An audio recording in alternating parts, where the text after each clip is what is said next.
It has to be one of the biggest ever stains on US military history. Even former President George Bush called it the biggest mistake made by his country in Iraq. The prison of Abu Ghraib, a place of torture and inhumane treatment, committed by American service personnel, CIA agents, or their subcontractors. The scandal hitting the headlines in April of 2004, as the American press published photographs taken several months earlier.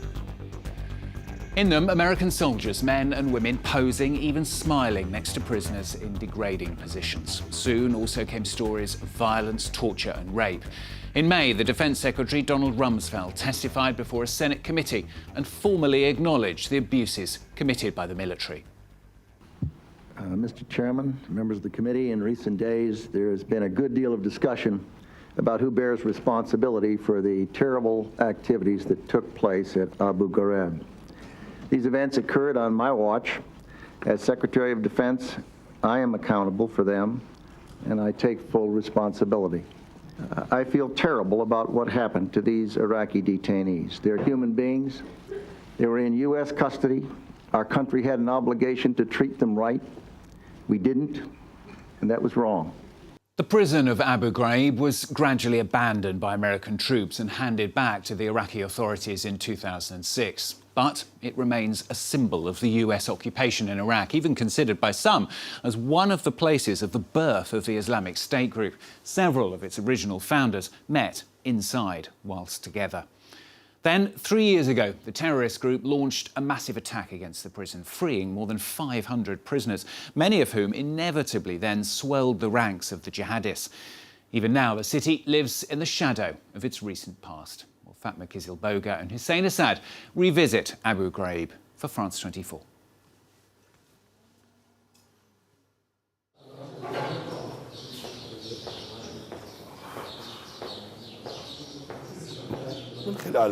In my entire career, I never imagined that I'd work in an empty prison. Lights! Tell them to turn on the lights.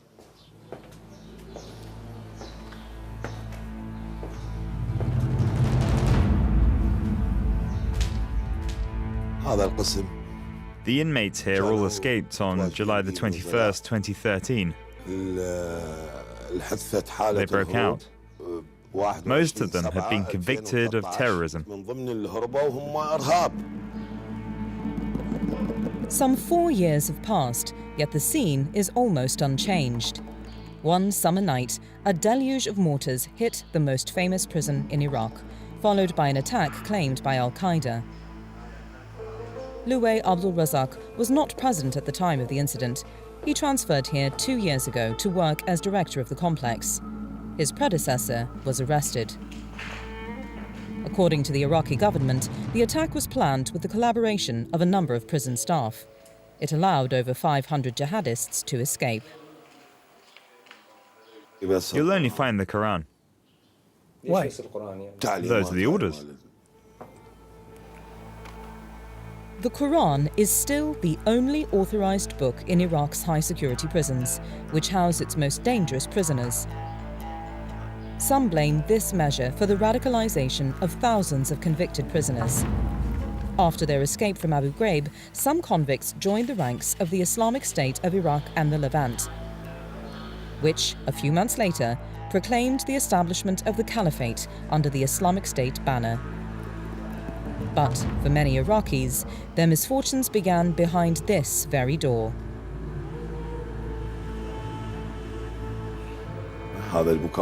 The Americans were here. This was their realm. No Iraqi personnel were permitted. They weren't allowed to enter.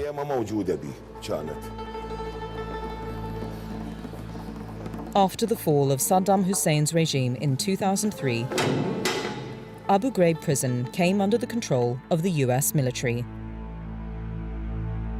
Soon after, a scandal broke out. In this corridor, those accused of supporting the old regime were victims of unthinkable torture and humiliation. Many Iraqis were traumatized. Those are the doors you saw on TV.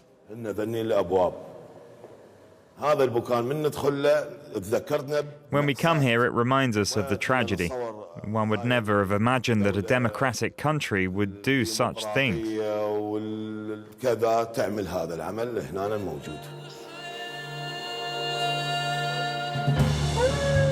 Today, the Americans are no longer at Abu Ghraib. Iraqi soldiers now provide security in this area, long considered one of the centres of the Sunni insurgency.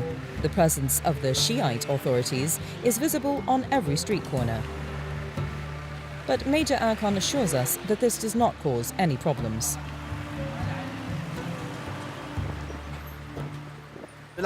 No, on the contrary, we have no problems with the residents of Abu Ghraib. We even serve as mediators and help them settle disputes. Past the checkpoints, in the city centre of Abu Ghraib, a semblance of normality seems to have returned. Since the launch of operations against the Islamic State organisation in 2015, security has improved significantly in the city on the outskirts of Baghdad. After years of war, residents are trying to rebuild their lives. Witness to a decade of darkness. Othman Nawaf, Deputy Governor of Abu Ghraib. 39 years old, he claims to have survived 28 attacks. But he has always refused to leave the region. This morning, he visits a village freed from the jihadists. We are in the Sa'adan wa Mesaid village. It is one of the 43 villages that were in the hands of the Islamic State group. Everything was ransacked. We are in the heart of their operations, only 5 kilometers from the center of Abu Ghraib. People have been fighting here for over 2 years. It took that long to regain control. Have you all come back? Yes, most of us. But some people have lost their homes. The fighting here has caused thousands of people to be displaced. Most have lost everything. In what was once an agricultural region, owning cattle has become a sign of wealth. Such is the case of Omar al-Shakir. Situated further south, his village escaped Islamic State organisation control. But he has never been at greater risk of losing his land. He keeps his most precious possession out of sight, hidden in a cellar. But he agrees to let us enter.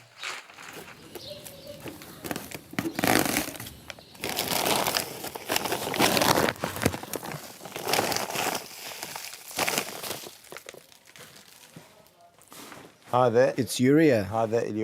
It's fertilizer. It is used to feed vegetables. The police forbid us to possess fertilizer. It is totally illegal. You can be punished for it. The authorities banned its transport to Abu Ghraib for security reasons. Ammonium nitrate is a substance found in chemical fertilizers, cheap and easy to get. These fertilizers are used by jihadists in the manufacture of homemade bombs. The ban has ruined agriculture in the region. Hello, Abu Ahmed. How's it going? How much for the tomatoes? 1,250 dinars. That's what we've come to. Once we used to sell tomatoes, now we buy them. With his 300 hectares of land, Omar is one of the biggest landowners of Abu Ghraib. But only 20% of his land is currently cultivated. The shortage of fertilizer is only one of many reasons. We go to one of our fields where the water has been cut off.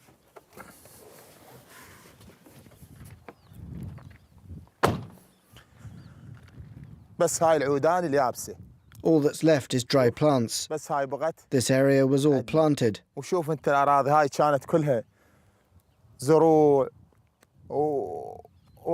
were cattle walking around. There was everything: wheat, bran, every kind. When they cut off the water, it hit us both financially and psychologically. We stopped planting here. We had no choice. The drought was deliberately caused by the Islamic State organization in order to bring the population to heel. The advance of the jihadists was blocked less than 10 kilometers from here. By cutting the dam that feeds these lands, they succeeded in making life at Abu Ghraib unbearable. The authorities have now regained control of the dam, but until it is back in use, the villagers rely on water tanks, a vital commodity delivered twice a week by truck. Since the fall in oil prices, Iraq has experienced a severe economic crisis. The deputy governor is invited to lunch by a Sunni clan. As is the tradition in Abu Ghraib, delemie is prepared in honour of this important guest. In the absence of funds, there is no talk of restoring the area's infrastructure. These men know they will have to be patient. Othman is here to deliver a completely different message. We are entering the cholera season. The water we bring to you is drinkable.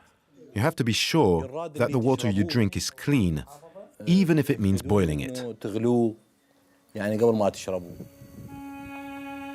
Years of war have seriously affected health conditions in Abu Ghraib.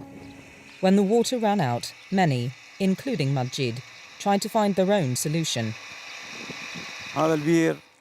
This is the well where we used to drink. They drank water from here. Because of that, people have died.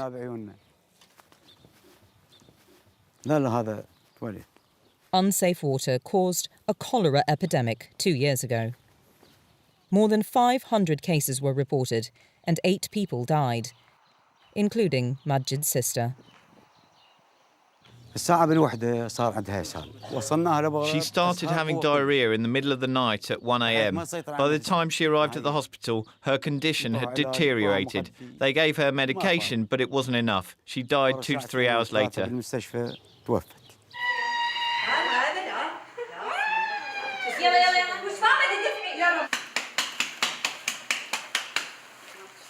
Intense efforts have saved thousands of lives in Abu Ghraib.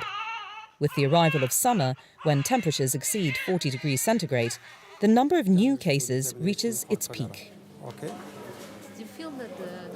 Dr. Jabir is coordinating the screening centre in the city's only hospital. We are currently testing to see if there are any serious signs of cholera. We have a crisis staff to inform us of new cases, but for the moment everything is going well. Nothing to report.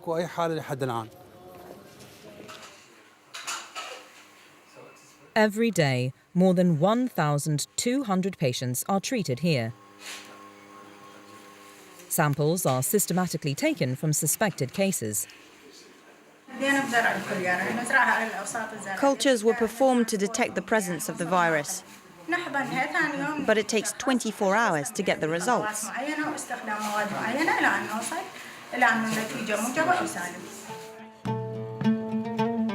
Cholera, a disease from the Middle Ages. But another evil gnaws at this city, where time seems to stand still: unemployment. Since the 1980s, there has been no investment in Abu Ghraib.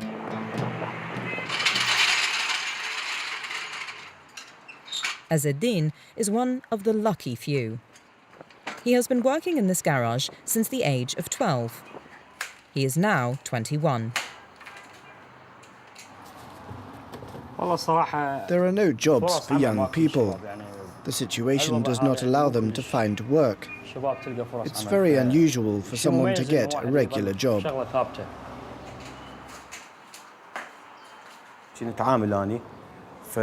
In 2007, I worked as a labourer. Then I decided to start my own business. That's when I hired him. He's doing a good job. He's a good guy. He works well.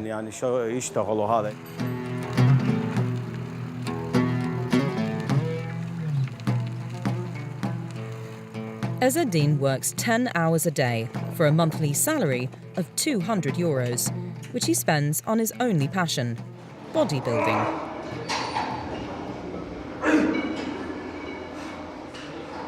We come here to forget our problems at home. It is the only place where we can let off steam. This is one of the few areas of activity in the city. These young people have known nothing but war. Few have continued their studies. Most dream of becoming professional athletes, but again, government resources are lacking.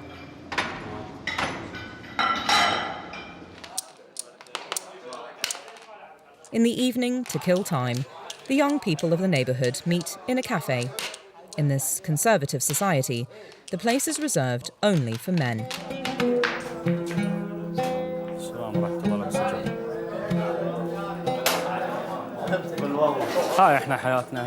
That's life in Abu Ghraib. We leave the gym and come here to play pool and smoke hookah. A normal life. It's not what people imagine.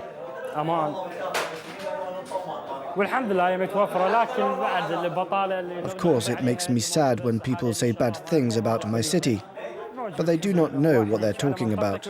I don't care. Abu Ghraib has not recovered from the horrors that occurred inside its prison walls. Its future remains uncertain, as the Iraqi government considers reopening the jail to help overcome overcrowding at other prisons.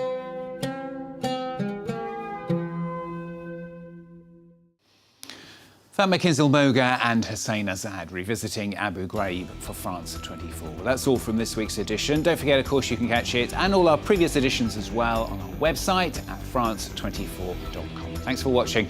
More news coming up.